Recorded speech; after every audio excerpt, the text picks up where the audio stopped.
Hey guys, it's Rush. Hope you're doing well. Welcome back to the channel. This video today, I have had a lot of questions about my button configuration for fighting games.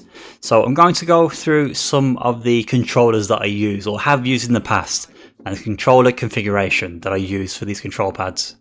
So if and when I play Street Fighter 6, I'm still using the B-Top C3 fight pad.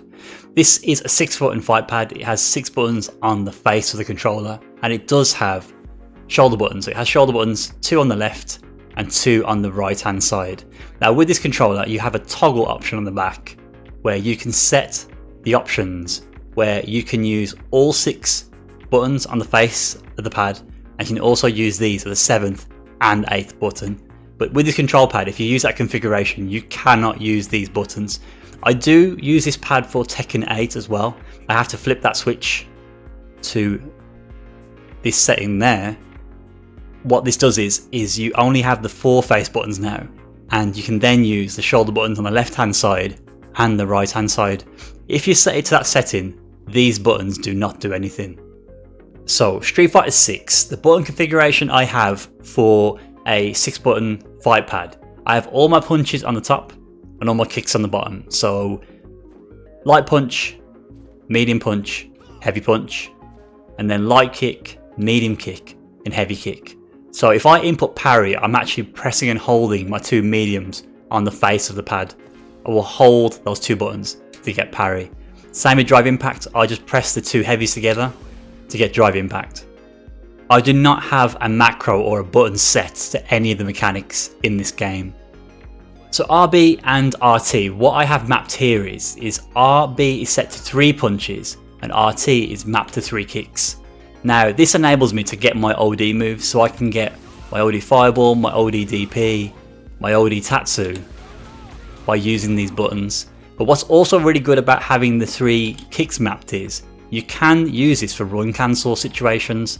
So I can just mash 3 kicks and press 3 kicks again and it results in step kick. And this is really useful for combos with Ken, I find. So this is the old Hori Fighting Commander. This is the Switch version, but I used to use the PS4 version for Street Fighter 5 back in the day. But with Street Fighter 5 and the Hori Fighting Commander, I had the exact same button layout.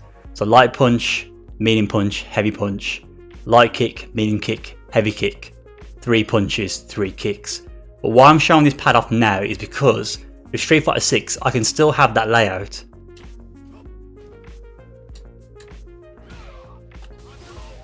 but I also can map these buttons. I think it's actually only this one you can map, but by using mapping here I can map something like parry or DI, and that is a huge advantage with this pad over the B-Top.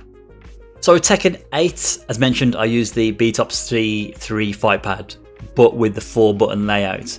But here I've got the PS4 controller. I actually do use the PS4 controller for Tekken 8 as well.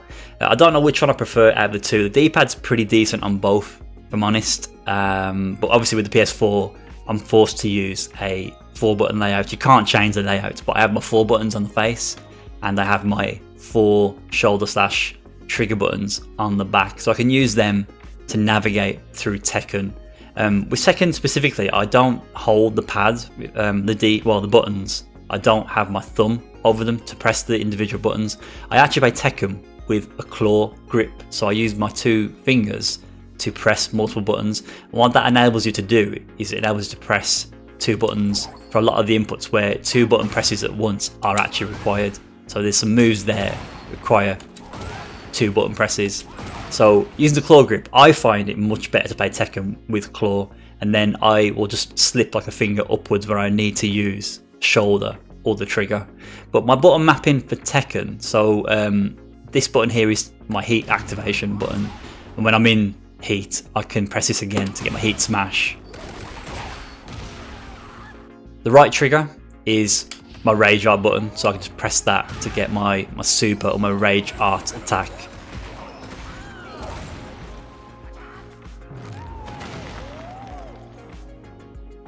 And the left shoulder, my left shoulder is actually mapped to the 2 punch buttons together, so square and X. Where I mentioned pressing those 2 buttons together, the sometimes you can press the two buttons together and you can mess up your input. Like there, I'm deliberately mistiming the button press and it's coming out in a 1-2 string. This is mapped to 1 and 2 together, so I always get the nunchuck with law every time I tap this and I'll never mess it up. Likewise, this button here, LT, the left trigger, that's set to the 2 kick buttons together, so I'll always get the attack you expect when you press the 2 kick buttons together. If I sidestep and press 2 kicks, I get his sidestep 3-4, which is a really useful like whiff punish tool with law. So it's nice to have that mapped to those buttons to make sure you don't screw up the inputs. So yeah, that's how I've got Tekken 8 set up at the moment. I mean, I'm not a pro at Tekken by any means, I'm still a beginner at Tekken, so this may change as time goes on, but that works for me. Again, going back to the claw grip with Tekken, again, because you've got multiple fingers, you can do like so a common string with law is 1, 2, 3. So I can use my fingers, multiple fingers, to cover that input. And it's not hard to do 1, 2, 3 with your thumb. It's quite easy to do that, but it just helps with having multiple fingers on the pad to deal with these strings with the claw grip. So that's why I use claw as well, not just for the dual button presses, but yeah, you can do your strings pretty easily as well. And things like, so law's got a forward 2+3, I think it is, throw. One where he shouts, "I'm a dragon." So again, like imagine trying to do that with your thumb. You've got to like perfectly place your thumb, which is already uncomfortable, and pray that you get the input. I haven't got it right once. It does make it easier to input that with the 2 fingers. So it's not just to press 1 and 2 together, 3 and 4 together, which I've already got mapped here. There's multiple things you can do with claw grip. So that's it for this video, guys. As mentioned, for Street Fighter 6, the B-Top C3 is my go-to controller. That's the pad that I'm always using when I play any Street Fighter games. With Tekken 8, I'm still using both the B-Top and the PS4 pad. I'm trying to figure out which one feels better in terms of it's mainly the D-pad that I'm focused on, and I do feel the B-Top D-pad is the better D-pad for Tekken. This isn't a bad D-pad, but I think comparing these two for Tekken in Tekken 8, I am feeling that my inputs are cleaner on the B-Top, which is interesting. But I'll cover that in a separate video when the time comes, when I'm more versed with Tekken. But yeah, that is the video, guys. I hope that's been informative. As always, any questions, any queries, give me a shout. I'll catch you in the next one. Take care.